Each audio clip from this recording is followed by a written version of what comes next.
Assalomu alaykum. Men Dildora Muratovna, 9 yillik tajribaga ega konditorman. Bugun sizlar bilan ta'til uchun mazali chiqargan shokoladli sabli retsepti bilan bo'lishmoqchiman. Yanada ko'proq mazali retseptlarni o'rganish uchun Telegramda, Instagramda Didukex profilimga ham obuna bo'lsangiz, juda ham xursand bo'laman.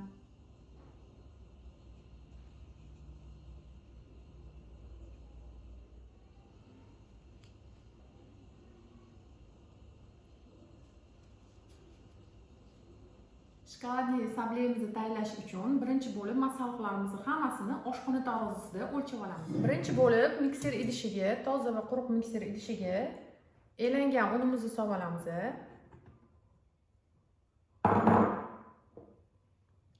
Sahrni pudra solamiz. Bodom unini solamiz. Va elangan kakao solamiz. Hammasini sovurgandan keyin venchka yordamida bitta aralashtirib olamiz. Saryog'imizni solamiz. Kubik to'g'ralgan. Saryog'imiz muzdek bo'lishi kerak. Xohlagan 82% sariyog'dan foydalansangiz bo'ladi. Qancha yaxshi saryog' ishlatsangiz, sablinglarning mazasi shuncha yaxshi chiqadi. Saryog'imiz foizi 82% bo'lishi kerak. Mana saryog'ni sovigandan keyin endi buni mikserga qo'yib aralashtirib olamiz kroshka bo'lguncha.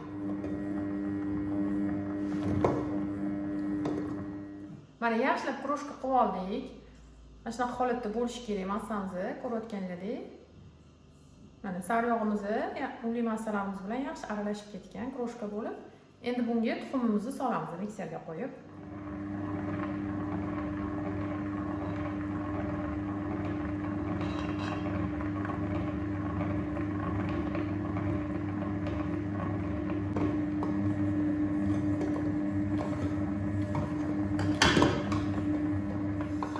Tayyor bo'ldi. Tayyor bo'lgan xamirimizni endi mana shunaqa teflonli kovrik orasida yoyamiz yoki bo'lmasa pergamentni bumaga ishlatsangiz ham bo'ladi. Mana shunaqa tayyor teflonli kovrikim bor, shunday yoyib olamiz. Xamirimizni teng ikkiga bo'lib olamiz.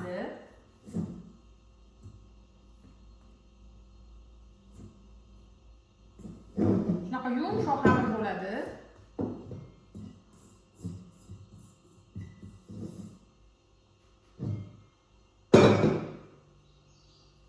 Teng ikkiga bo'lib, ustiga ham kovrik yopib yoyib olamiz.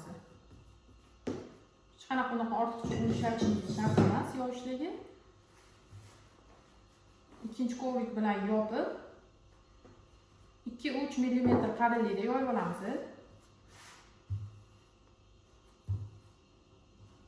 Pisochni xamirda bilan ishlayotganingizda iloji boricha xonanglar harorati ham muzdek bo'lishi kerak. Xona haroratini yoqtirmaydi pisochni xamirlar, chunki xamiringlarning yog'i chiqib ketishi mumkin. O'shaning hisobiga keyin pishganda pisochni bo'lmay qoladi xamiringlar. Shu narsani inobatga olasizlar. Ishlayotganingizda xonanglar ham muzdek bo'lishi kerak, oshxonanglar.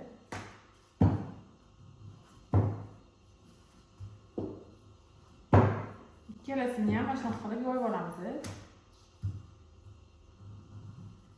Yoyib olgan xamirlarimizni endi listga solib xolodilnikka 2 soatga qo'yamiz. Yaxshilab qotib olishi kerak. Mana ko'rayotganingizdek mana shunaqa 2-3 mm qalinlikda yoyib olamiz.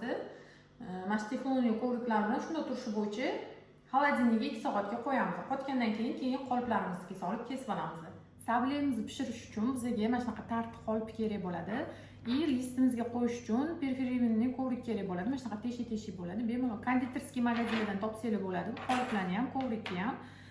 Qoliplarni qizlar o'zingizlarning xohishingizga qarab, qanaqa tart pishirishingizga qarab kesib, shu qolipda ishlayverasizlar. Har xillari bor. Tartni ko'rayotganingizdek, mana shunaqa cho'zinchoq, dumaloqni ham har xil razmerlarini topsangiz bo'ladi. Qanaqa razmerda ishlamoqchi bo'lsangiz, o'shanga qarab qolip tanlab ishlayverasizlar. Даже kattaroq qilmoqchi bo'lsangiz, как pirogga o'xshab tartda mana shunaqa katta konsolli qolipini ham qilsangiz bo'ladi. Tart qolipini именно mana shunaqa teshikligini olasizlar. Aynan mana shunaqa o'zini qolipida pishirsanglar, tartinglar ishib ketmaydi, chetlari ham. Mana bunaqa perforirованный kovrikda pishirsanglar, tegi ham ishib ketmaydi bu tartinglarni. Tekis bo'lib chiqadi.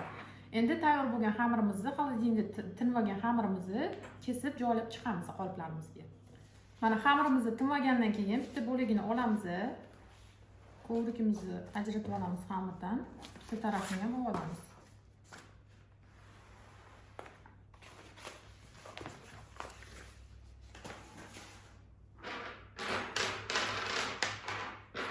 Kerakli qolip razmerlarimizni kesib olamiz. Bitta bo'lagidan tek qismini kesib chiqamiz.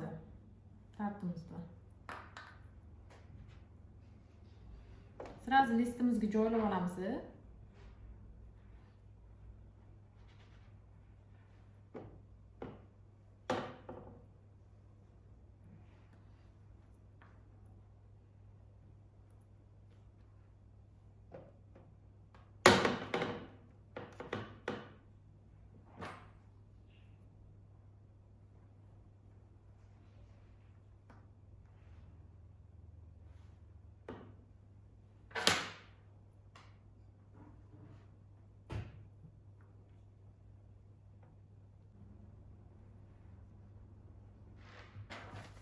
Qolgan xamirimizni ham yana qayta ishlab, xuddi shu texnikada ustidan ko'vrik yopib, yoyib, yana xolodilnikka tindirishga qo'yib olamiz.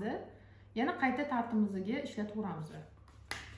Ikkinchi xamirimizni ham xolodilnikdan olib oldim. Endi bunisidan tartimiz chetidagi bortiklarini kesib olamiz. Balandligi bilan uzunligini olib olamiz. Va tekis lentali kesib chiqamiz.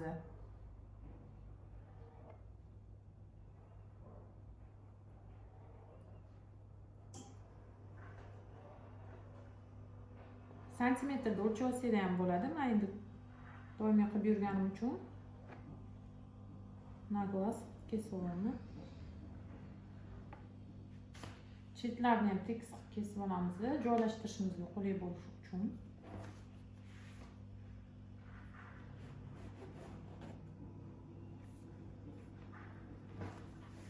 Tayyor xamirlarimizni endi bortik qilib joylab chiqamiz qoliplarimiz chetiga.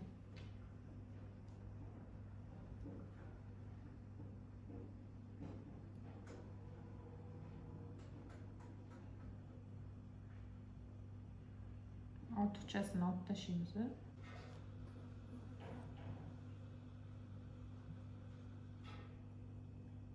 Qolpimizga joylab olganimizdan keyin endi buni morozilkaga 30-40 minutga morozilkaga qo'yib olamiz. So'ng chetidagi bortiklarni, ortiqcha xamirlarni kesib tashlaymiz. Tayyor qotgan tartlarimizni endi chetini bortiklarini kesib tekislab olamiz.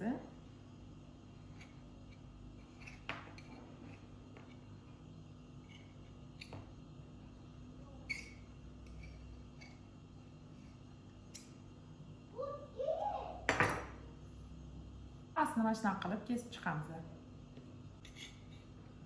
Tartlarimizni chetini kesib chiqqanimizdan keyin endi qizigan duxovkaga 170 gradusga 15 minutlar atrofiga qo'yamiz. O'zi qolipdan ko'chirgan holatga kelganda olamiz va atrofiga keyin tuxumli aralashmamizdan surib olamiz. Ustlari yaltirab chiqishi uchun aytamiz. Mana 15 minutdan oshiqroq turdi menda. O'zi qolipda mana ko'chirgan holatga kelganda olamiz. 20 minutga yaqin holat turdi. Mana ko'chirib olganimizdan keyin issiqligida уже mana ozgina son sovigandan keyin qoliplarni ko'chirib olamiz. Va chetlariga tuxumli aralashmamizni surib olamiz.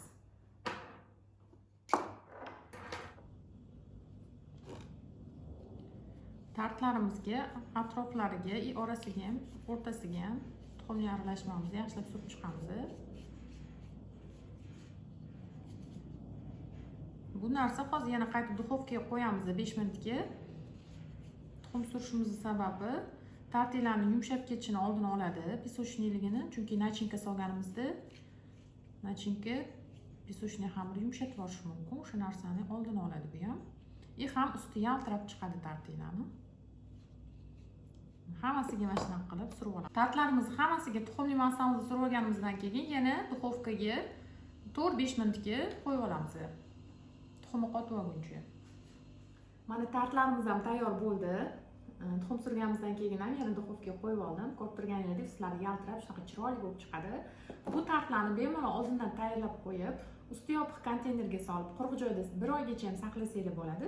Kerak payti olib, ichiga, orasiga xohlagan nachinkalarni tayyorlab, har xil tartlar tayyorlasangiz bo'ladi. Video yoqqan bo'lsa, like bosib qo'ysangiz juda ham xursand bo'laman. Kommentariyada fikrlaringizni kutib qolaman. Yanada ko'proq retseptlarni o'rganishni xohlasanglar, meni Telegram va Instagram sahifalarimga obuna bo'lib olishinglarni taklif qilaman.